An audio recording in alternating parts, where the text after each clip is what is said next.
ஏரியூர் அருகே உள்ள சந்தனக்கொடிக்கால் வனப்பகுதியில் வரலாற்று ஆர்வலர்கள் இன்று ஆய்வு மேற்கொண்டனர். நிலத்தகராறு காரணமாக 2 பெண்களை தாக்கிய 3 பேர் மீது வழக்கு பதிவு செய்து மாரண்டள்ளி போலீசார் விசாரணை செய்து வருகின்றனர்.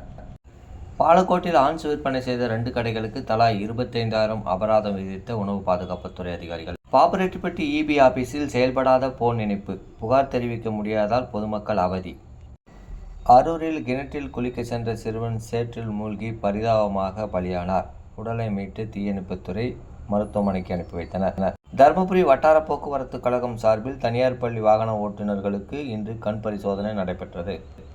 பொம்மிடி பஸ் ஸ்டாண்ட் பகுதியில் ஆக்கிரமிப்பால் பொதுமக்கள் பயணிகள் கடும் அவதி.